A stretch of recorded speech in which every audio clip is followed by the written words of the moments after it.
Hello everyone, आप सबका एडु गुरुकुल पर स्वागत है। आज हमारा नेक्स्ट सेशन होगा that is linkage between development and spread of extremism. यहां पर क्या लिंकेज है यहां पर डेवलपमेंट का एंड साथ में स्प्रेड ऑफ एक्सट्रीमिज्म। ये हमारा सेकंड टॉपिक स्टार्ट हो गया है कि भाई क्या यहां पर लिंक है। इससे पहले हम कॉफी अन्नन, आप सबको पता होगा, यूनाइटेड नेशन सेक्रेटरी जनरल रहे हैं। We will not enjoy security without development. Development नहीं होगी तो क्वाइट ऑब्वियस है वहां पर सिक्योरिटी के इश्यूज रहेंगे एंड हम सिक्योरिटी को एंजॉय नहीं कर पाएंगे। We will not enjoy development without security. भाई अगर सिक्योरिटी नहीं हुई तो डेवलपमेंट नहीं हो पाएगी, डेवलपमेंट नहीं हुई तो सिक्योरिटी नहीं हो पाएगी। Like both are dependent and we will not enjoy either without respect for the human right. हम ह्यूमन राइट को ही रिस्पेक्ट नहीं कर पाएंगे। This was the famous line by Kofi Annan. इस तरीके की लाइन आप अपने मेंस एग्जामिनेशन में यहां पर लिख सकते हैं। Let's start. पहले मैं डेफिनेशन लेकर चलता हूं कि डेवलपमेंट किसे बोलते हैं। ठीक है, आप सबको पता है भाई, ठीक है।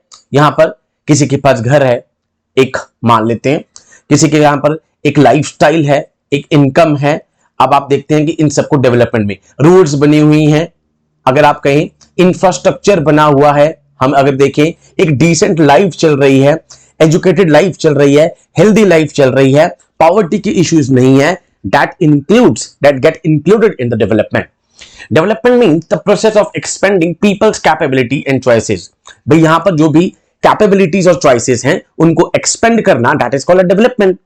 अब डेवलपमेंट के थ्रू होता क्या है कि यहां पर लोगों के जो हेल्थ इशू है वो उसको ओवरकम करते हैं, पॉवर्टी को यहां पर ये करते हैं ओवरकम यहां पर, and it always leads toward the healthy educated decent and a happy life. इसकी तरफ जाते हैं, that is called a development. Now what is extremism?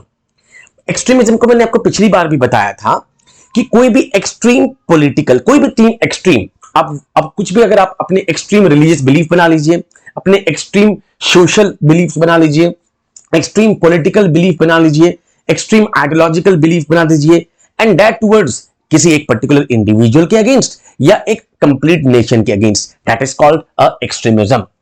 Extremism का मतलब है कि जो भी अब स्टेटस को है या कंटेम्परेरी आइडियाज हैं, आप उसको ही चैलेंज करना स्टार्ट कर दे रहे हैं। एंड आप क्या करते हैं कि यहां पर कोई भी इलीगल वे या फिर कोई वायलेंट वे है, उसके थ्रू अपनी आइडियोलॉजी को प्रमोट करने की कोशिश करते हैं, प्रोपोगेट करने की कोशिश करते हैं। एंड ये हो सकता है कि आप डिफरेंट गोल्स और डिफरेंट ऑब्जेक्टिव से यहां पर मोटिवेटेड हो एंड जिसके थ्रू आप अपने आइडियाज को प्रोपोगेट करने की कोशिश कर रहे हैं। अब एक्सट्रीमिज्म के भी तीन टाइप्स होते हैं, हमने पढ़ा था। नंबर 1 इज अ फंडामेंटलिज्म, आप चेंज चाहते ही नहीं है, you are resistant to the change.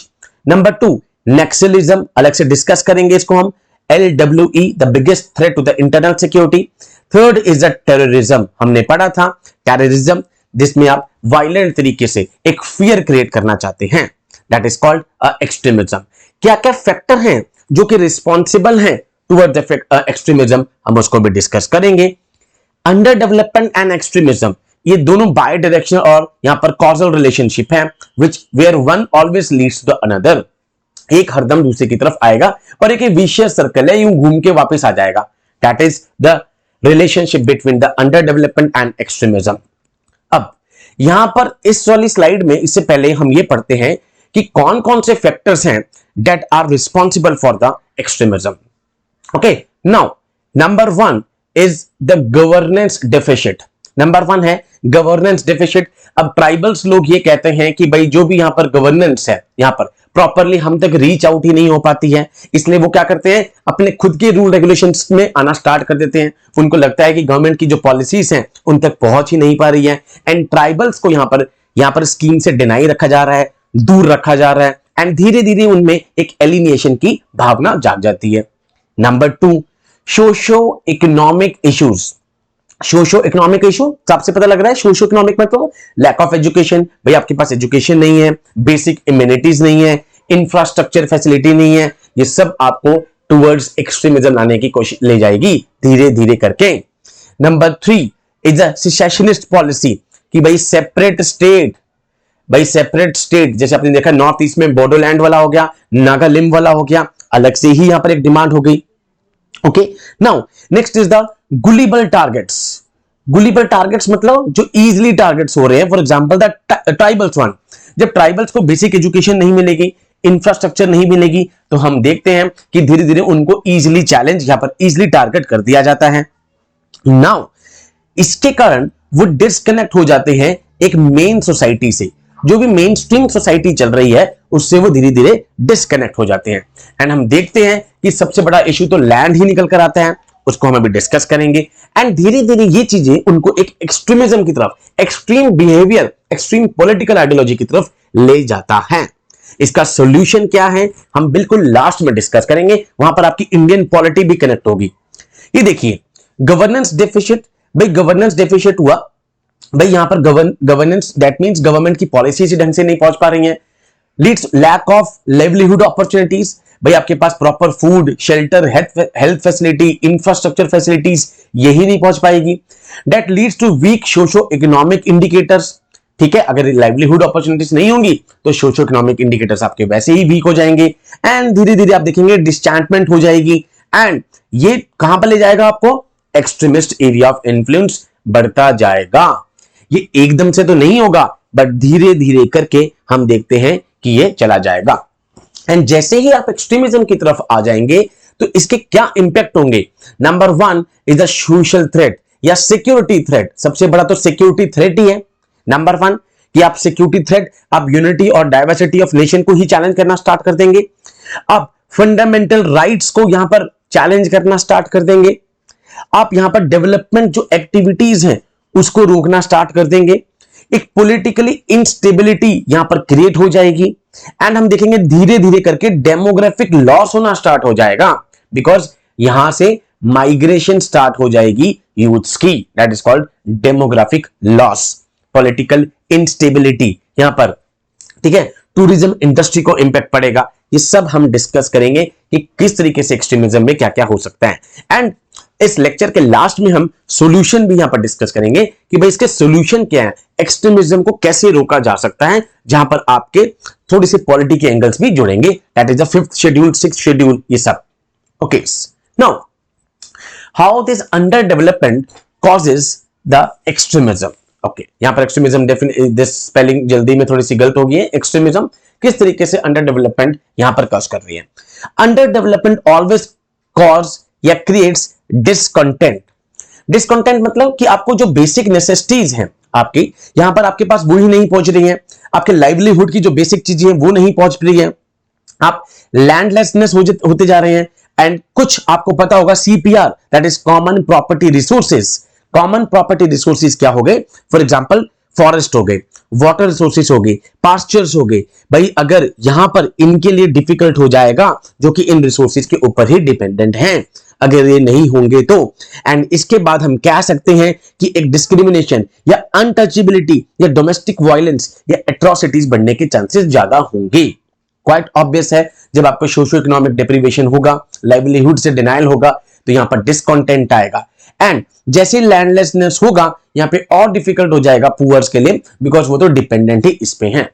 अब ये नहीं है कि डिसकंटेंट एकदम से ही एक्सट्रीमिज्म की तरफ ले जाएगा, बट ये इस एक्सट्रीमिज्म के लिए यहां पर एक फर्टाइल ग्राउंड्स को क्रिएट कर देगा, जो कि सूनर और लेटर हम देखते हैं it will always leads to the extremism, high chances. Number 2, poor socio economic condition of the tribals and the depressed class. Although tribals के लिए बहुत अच्छे प्रोविजंस हैं हमारे कॉन्स्टिट्यूशन के अंदर, हम देखते हैं डिप्रेस्ड क्लासेस के लिए भी बहुत सारे हैं हमारे पास प्रोविजंस हैं। एंड ऑल्दो ये 1/4 पॉपुलेशन को कॉन्स्टिट्यूट भी कर रहे हैं, बट अगर पॉवर्टी, सोशो इकोनॉमिक इंडिकेटर्स यहां पर बेकार रहे, अगर डिनाइल ऑफ जस्टिस रहा, यहां पर डिग्रेडेशन रहा यहां पर, तो धीरे धीरे जो ये ट्राइबल्स हैं इनको लगने लगता है कि हम एलिनिएट हो रहे हैं, एलिनिएशन हो रहा है हमारा toward apart from the main stream. And धीरे धीरे हम देखते हैं ये यहां पर सरकार की पॉलिसीज को ही चैलेंज करना स्टार्ट कर देते हैं। इनको लगता है कि यहां पर इनको ऑब्लिवियन रखा गया है। ऑब्लिवियन मींस इन तक यहां पर पॉलिसीज को पहुंचाया ही नहीं जा रहा है। Okay, mainly insurgent movements come from the poor tribals. आपको पता है ज्यादातर ये पुअर ट्राइबल्स, सलवाजुदम ग्रुप छत्तीसगढ़ में पहुंचा था, बना था। हम देखते हैं धीरे धीरे ही यहां पर ट्राइबल्स ही जहां पर सबसे ज्यादा चैलेंज होते हैं, सबसे ज्यादा टारगेट होते हैं।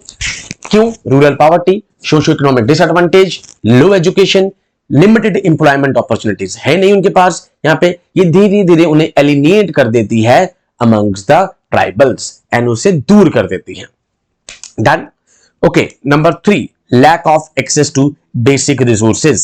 ये ट्रिपल जे आप सबको पता होगा, ये कई बार यहां पर मोदी जी के मुंह से भी निकलता है, जल, जंगल, जमीन।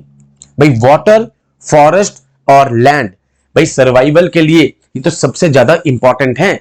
अगर आप इन्हीं पे रिफॉर्म्स ला जाएंगे, अगर यही इनके जो फॉरेस्ट लैंड है यहां पर किसी और चीज के लिए डेवलपमेंट की तरफ चला गया या किसी और चीज की तरफ चला गया, तो धीरे धीरे इनके बीच में डिसकंटेंट होना बिल्कुल यहां पर जायज है।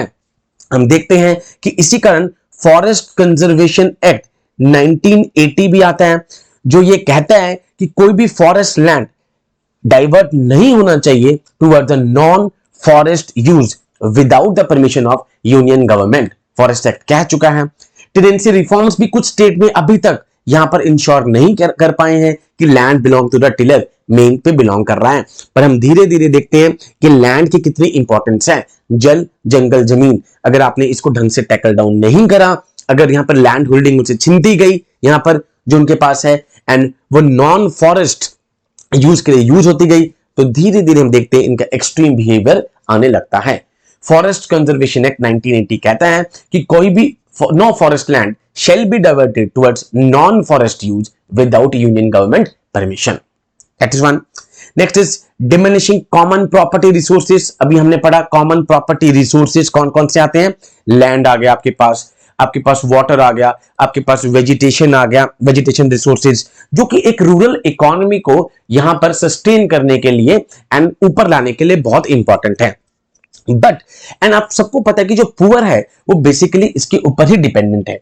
उनको पता है सस्टेनेंस मतलब भाई जीने के लिए, नरिशमेंट के लिए जो चीज चाहिए, भाई उनके पास तो यही चीजें आ रही हैं। अगर आपने ये भी डिमिनिश कर दिए, आप उनसे ये भी छीनते गए, तो क्वाइट ऑब्वियस है वो यहां की तरफ मूवमेंट, एक्सट्रीमिज्म की तरफ मूव हो सकते हैं। ये क्यों हो रहा है यार?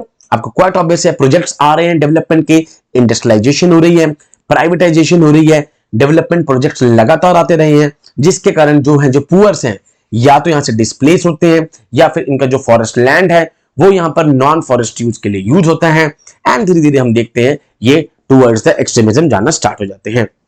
Next is the issue of labour, wage and employment. आप सबको पता है कि एग्रीकल्चर ऑलमोस्ट 15 से 16% जो है यहां पर इंडियन जीडीपी को यहां पर अकाउंट करती है, but 60% of the population, almost 60 to 70 जो है वो एग्रीकल्चर पे ही डिपेंड है फॉर द लाइवलीहुड। तो डेट मींस अगर यहां पर सरकार मिनिमम वेजेस एक्ट जो है हमारा, अगर उसको यहां पर इन्फोर्स नहीं करती है, तो क्वाइट ऑब्वियस है यहां पर इनके लिए प्रॉब्लम क्रिएट हो जाती है। उनका जो स्टैंडर्ड ऑफ लिविंग है, जो उनका ग्रोथ रेट है, जो कि रूरल इकोनॉमी में डिपेंडेंट इस पे है, वो धीरे धीरे करके क्या होता है, कम होना स्टार्ट हो जाता है। एंड ऊपर से कई बार हम देखते हैं कि पुलिस की एट्रोसिटीज भी यहां पर बहुत होती है।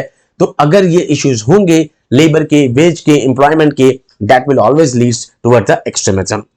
Now this displacement and rehabilitation, ये आप सबको पता होगा कि यहां पर बहुत सारे अगर प्रोजेक्ट्स लेके आए थे हम, मान लो जैसे अभी आपने देखा टेहरी डैम का सबसे अच्छा एग्जांपल है। टेहरी डैम में कितने ज्यादा बंदे डिस्प्लेस हुए। उसके बाद अभी हम देख रहे हैं बद्रीनाथ को 4 लेन बना रहे हैं, तो वहां पर भी बीच बीच में कहीं जगह पे इश्यूज आ रहा है। तो जितनी डिस्प्लेसमेंट ज्यादा होगी, या nuclear plant, Gorakhpur nuclear plant जब आया था, ठीक है, उसके बाद कुंदकुलम प्रोजेक्ट आया था हमारे पास, तो हम देखते हैं कि यहां पर जैसे जैसे यहां पर अगर आप देखेंगे कि यहां पर डिस्प्लेसमेंट होगी लोगों की, उनको उनके जगहों से हटाया जाएगा, तो हम धीरे धीरे देखते हैं कि वो अपने एक्सट्रीम बिहेवियर की तरफ जाने के उनके चांसेस ज्यादा होंगे। एंड आप सबको पता होगा 5th शेड्यूल और द 6th शेड्यूल, इवन जो इसी कारण वहां पर ट्राइबल्स को अलग से ऑटोनोमस डिस्ट्रिक्ट काउंसिल्स क्रिएट करने का, रीजनल काउंसिल क्रिएट करने का यहां पर पावर दी गई है under the constitution, so that यहां पर जो भी उनके प्रोजेक्ट्स हैं यहां पर वो डिस्ट्रॉय ना हो, या किसी भी न्यू पावर प्लांट से, इंडस्ट्रियल प्रोजेक्ट से, माइनिंग प्रोजेक्ट से, नेशनल पार्क सेंचुरी से यहां पर उनके लिए कोई भी प्रॉब्लम क्रिएट ना हो। So this is another reason. Next is a prolong judgement. Last time भी हमने किया था कि जब एक कॉमन आदमी के बीच में कॉमन आदमी में फ्रस्ट्रेशन कब आती है? जब उसके जो डिस्प्यूट्स हैं, लैंड के डिस्प्यूट्स हैं, कॉन्फ्लिक्ट्स हैं, वो टाइम पर ही यहां पर रिजॉल्व नहीं हो रहे, तो धीरे धीरे वो क्या करता है? कंगारू कोर्ट में आना स्टार्ट हो जाते हैं। जब उसको लगता है कि जस्ट और फेयर मैनर में यहां पर चीजें सेटल डाउन नहीं कर रही हैं, तो कंगारू कोर्ट जो है एक्सट्रीमिस्ट के, जिसको वो जन अदालत भी बोलते हैं, दैट इज जन अदालत, जो एक रफ और रेडी ऑल्टरनेटिव है। भाई ये ऑल्टरनेटिव किस है? गवर्नमेंट की जजमेंट्स का, गवर्नमेंट की जुडिशियल प्रोसेस का, जो उनके हिसाब से लगता है कि बहुत स्लो है। एंड इसलिए हम देखते हैं कि ये लेजिटिमाइज हो गया एक्सट्रीमिस्ट के बीच में कंगारू कोर्ट। मासिस को लगता है कि कंगारू कोर्ट ही उनके कॉन्फ्लिक्ट्स को रिजॉल्व कर सकता है। Next is the environmental degradation. आप सबको पता है माइनिंग एक्टिविटीज लगातार चलती रहती हैं, अब आपको ठीक है, जिसके कारण बहुत सारी डस्ट हो गई या अदर पॉल्यूटेंट्स यहां पर आते हैं, फॉरेस्ट डिन्यूड होते हैं यहां पर, ठीक है, डिग्रेड होती है क्वालिटी ऑफ लाइफ जो वहां के लोगों की होती है। अनप्लान टूरिज्म चल रहा है, अनप्लान टूरिज्म से हेल्थ इश्यूज आते हैं, हेल्थ प्रॉब्लम्स आते हैं यहां पर, एंड वहां की जो सोशो इकोनॉमिक कंडीशन है वो एकदम से चेंज होती है, कमर्शियलाइजेशन हो रही है, वाटर रिसोर्सेज की एक्सप्लॉयटेशन हो रही है। तो ये धीरे धीरे हम देखते हैं जो यहां पर फॉरेन इन्फ्लुएंस ट्राइबल लाइफ में आ रहा है, तो उनके कल्चर को एंड उनके एथनिक इथोस को यहां पर क्या करता है? डिस्ट्रॉय करता है, जिसके कारण यहां पर सोशल डिग्रेडेशन एंड डिसकंटेंट हमें देखने को मिलता है। Social degradation and discontent, so this is the another reason. उसके बाद political marginalisation of SC and STs. Although constitution में कॉन्स्टिट्यूशन प्रोविजंस हैं हमारे पास, आर्टिकल 338 एंड 338 बी, बट हम देखते हैं जो इनके राइट्स और इंटाइटलमेंट हैं वो पॉलिटिकल पार्टिसिपेशन में देखने को नहीं मिलती हैं। ऑल्दो अब धीरे धीरे करके पार्टिसिपेशन बढ़ती जा रही है, बट कई जगह पर हम देखते हैं कि जो ट्राइबल हेड्स होते हैं वो मैनिपुलेट हो जाते हैं by the non tribals, and हम देखने को धीरे मिलता है कि धीरे धीरे जो डेवलपमेंट फंड है उनकी नीड्स के अकॉर्डिंगली यूज भी नहीं होता है। एंड ट्राइबल नॉन ट्राइबल की तो अभी आप मणिपुर में भी इशू देख सकते हैं कि कॉन्फ्लिक्ट चल रहा है, हमने इंटरनल सिक्योरिटी इश्यूज में चैलेंजेस में किया था। Last is the government issues, ये तो सबसे इंपॉर्टेंट है, गवर्नेंस वन। भाई अगर जो सोशल सेक्टर है अगर उसमें ही पुअर इंप्लीमेंटेशन चली, मान लो due to lack of mobilisation, भाई स्कीम्स ही नहीं पहुंच पा रही, ड्यू टू द अकाउंटेबिलिटी, भाई करप्शन है, इफेक्टिव परफॉर्मेंस नहीं है यहां पर, या लीकेजेस बहुत है गवर्नमेंट के इश्यूज में, स्कीम्स में, तो हम देखते हैं कि जो ये लोग हैं ट्राइब्स, यहां पर ये एलिनेशन एंड डिप्राइव्ड समझना स्टार्ट हो जाते हैं अपने आप को स्टेट मशीनरी से, एंड धीरे धीरे ये क्या करते हैं? स्टेट मशीनरी के बिल्कुल अगेंस्ट हो जाते हैं, एंड उनको लगता है उनको यहां पर डेलिबरेटली एलिनेट किया जा रहा है। इसलिए गवर्नेंस इशू क्या? मोबिलाइजेशन, उसकी अकाउंटेबिलिटी, उसकी इफेक्टिव परफॉर्मेंस, वहां पर लार्ज स्केल पे कोई लीकेजेस ना हो, ये होना बहुत जरूरी है। अदरवाइज ट्राइबल्स के बीच में यहां पर क्या होता है? धीरे धीरे डिसकंटेंट आना स्टार्ट हो जाता है। तो ये सारे के सारे रीजन थे कि किस तरीके से अंडर डेवलपमेंट एक्सट्रीमिज्म कॉज कर सकता है। ठीक है भाई, एक्सट्रीमिज्म क्या है? एक्सट्रीम बिहेवियर किस तरीके से आ सकता है। नाउ एक्सट्रीमिज्म से अंडर डेवलपमेंट कैसे हो सकती है? लेट अस सी। एक ही बात हमने पढ़ा अभी। Number 1, it causes hindrance in the development efforts and poor governance. But quite obvious है, एक्सट्रीमिज्म ज्यादा है कहां पर? जहां ट्राइबल्स हैं, हिली एरियाज हैं, रिमोट एरियाज हैं, फॉरेस्टेड एरियाज हैं, स्पार्सली पॉपुलेटेड और इनएक्सेसिबल एरियाज हैं, छत्तीसगढ़ हो गया, उड़ीसा हो गया, हम देखते हैं। ठीक है, तो यहां पर है अगर वहां पर एक्सटॉर्शन हुआ, मान लो एक जगह पे डर हमें बहुत है, ठीक है, तो क्वाइट ऑब्वियस है जितने भी है, भाई आप आईएएस ऑफिसर बनने जा रहे हो, ऑल्दो आप जाओगे वहां पर सब करने, बट आपको वहां पर थोड़ी सी मुश्किल फेस करने को मिलेगी। हम देख सकते हैं कि कुछ तो अनविलिंग भी होंगे उन एरियाज में काम करने के लिए। यहां पे हम देखते हैं इसी कारण जब यहां पर कम होगा तो गवर्नमेंट की रीच जो है यहां पर कम हुई। अगर गवर्नमेंट की रीच यहां पर कम हुई तो पुअर गवर्नेंस हो जाएगी, एंड पुअर गवर्नेंस अगर हो गई तो वहां पर जो मास है उसके बीच में रिसेंटमेंट होना बिल्कुल लाजमी होगा। सो हिंड्रेंस अपने आप क्रिएट हो जाएगी अगर वहां पर एक्सट्रीमिज्म है तो। Number 2, extremism destroys infrastructure. भाई क्वाइट ऑब्वियस है, जब यहां पे एक्सट्रीमिस्ट होंगे तो हमारी जो सिक्योरिटी फोर्सेस हैं, हमारी पैरामिलिट्री फोर्सेस हैं, यहां पर उनके लिए भी काम करना थोड़ा सा मुश्किल होगा। वहां की roads, railway lines, mobile, mobile towers, school building यहां पर हो सकता है कि उनको डिस्ट्रॉय हो जाए यहां पर, एंड जिसके कारण वहां पे क्या हो सकता है कि एक कनेक्टिविटी जो है मेन गवर्नेंस के साथ या फिर यहां पर कनेक्टिविटी जो गवर्नमेंट के साथ है वो यहां पर कम हो सकती है, उसको ब्रेक कर दें, इंफ्रास्ट्रक्चर फैसिलिटीज को यहां पर ब्रेक कर दें, ट्रांसपोर्टेशन फैसिलिटीज को ब्रेक कर दें, जिसके कारण हम देखते हैं वहां पे स्टैग्नेशन आ सकती है एंड अंडर डेवलपमेंट को ये लीड कर सकता है। Reduce the inflow of investment ideas and innovations. Extremism का भाई एक टाइप क्या है, terrorism.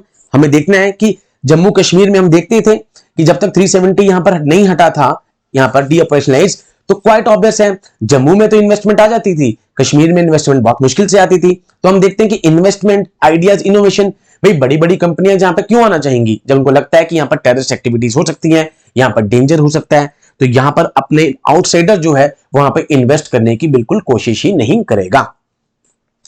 Weekend democratic institutions, quite obvious है जो भी हमारे इलेक्टेड रिप्रेजेंटेटिव हैं, गवर्नमेंट सर्वेंट्स हैं, यहां पर ये टारगेट्स बनेंगे इनके। हम पहले देख भी चुके हैं, कई बार सरकार इंटरलोकेटर भेजती है।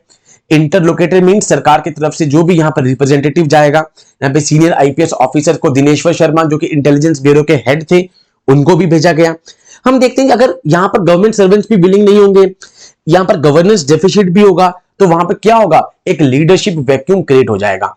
एंड जैसे ही वहां पर लीडरशिप वैक्यूम क्रिएट हुआ तो क्वाइट ऑब्वियस है हमारे डेमोक्रेटिक इंस्टीट्यूशंस अपने आप कम हो जाएंगे, यहां पर वीकन हो जाएंगे। एंड जिस जगह पे आपको टेररिज्म एक्टिविटीज का डर होगा तो क्वाइट ऑब्वियस है वहां पर घूमने की तो आप बिल्कुल नहीं सोच सकते। ठीक है, आपने देखा ही था कि जम्मू कश्मीर में कितनी बुरी हालत थी पहले, कभी स्टोन पेल्टिंग हो रही है, कभी कुछ, धीरे धीरे ऑल दो वो हेवन है, अब धीरे धीरे करके हम देखते हैं कि वहां पे पोटेंशियल विजिटर्स भी जा रहे हैं एंड अब वो टारगेट भी नहीं बन रहे हैं, and now they are not fearful of the violence also. Increase in the defence expenditure, quite obvious है एक्सट्रीमिज्म ज्यादा हुआ, सरकार को यहां पर पैरामिलिट्री फोर्सेस, सिक्योरिटी फोर्सेस ज्यादा लगानी पड़ेगी, एंड ज्यादा लगानी पड़ेगी तो क्वाइट ऑब्वियस है उनके ऊपर खर्चा भी ज्यादा होगा, बिकॉज आपको पता है कि यहां पर जब भी आप हिल टेरेन्स, डिफिकल्ट टेरेन्स में करते हैं तो आपको सिक्योरिटी अलाउंस मिलता है, एंड जितना ये होगा उतना ही हम देखते हैं कि अपॉर्चुनिटी कॉस्ट जो है एक्सट्रीमिज्म यहां पर इंपोज कर देगी इन एरियाज में। अपॉर्चुनिटी कॉस्ट क्या है, बिकॉज यहां पर देखते हैं कि इकोनॉमी पे इंपैक्ट पड़ेगा, डिफेंस का यहां पर आपका एक्सपेंडिचर बढ़ जाएगा। Use of forces against the citizens, quite obvious है यहां पर जो काउंटर इंसर्जेंसी ऑपरेशन है, यहां पर जब आप यहां पर होंगे so they always result in the use of force against own citizens. Quite obvious है यहां पर सर्जिकल अटैक तो है नहीं, आपके खुद के अगेंस्ट भी यहां पर हो सकता है, यहां पर ये हो सकता है कि जो लोग हैं उनके लिए इनकन्वीनियंस यहां पर क्रिएट हो जाए, एंड जैसे ही इनकन्वीनियंस क्रिएट होगी तो क्वाइट ऑब्वियस है गवर्नमेंट और सिटीजंस के बीच में एक रिसेंटमेंट आनी स्टार्ट हो जाएगी, एक डिसकंटेंट शुरू हो जाएगा, जिससे ये हो सकता है कि लोग यहां पे प्रोटेस्ट करना स्टार्ट कर दे, यहां पर ये बंद करना स्टार्ट कर दे कि भाई उसे बंद ही कर दे, एरियाज को यहां पे ब्लॉकेड लगाना स्टार्ट कर दे, यहां पर और प्रॉब्लम क्रिएट हो सकती है। जैसे कि इसका बेस्ट एग्जांपल अभी मणिपुर में आप देख ही रहे हैं। Wastage of educated talent, quite obvious है भाई जो यहाँ के यूथ हैं, पढ़े लिखे यूथ हैं, वो क्या होंगे, इन्हीं सारी आइडियोलॉजी से, एक्सट्रीमिस्ट आइडियोलॉजी से क्या होंगे, मिसगाइड होंगे, वो अपने हाथ में क्या पकड़ लेंगे, आर्म्स पकड़ना स्टार्ट कर देंगे। जिस स्टेज पे उनके हाथ में पेन होनी चाहिए उस टाइम पे आर्म्स उनके हाथ में होंगे, एंड जिस टाइम पे वो कंट्रीब्यूट करने चाहिए टुवर्ड्स द सोसाइटी उस टाइम पे हम देखते हैं कि धीरे धीरे वो क्या करेंगे, जो रियल एजेंडा है एक्सट्रीमिस्ट का, उनकी आइडियोलॉजीज चेंज होनी स्टार्ट हो जाएगी, and using them for the that is constructive work, यहां पर वो एक डिस्ट्रक्टिव वे आउट की तरफ जाएंगे, जिससे कि हमारा एक बहुत मेजर अपॉर्चुनिटी कॉस्ट जो है यहां पर लॉस्ट होगा।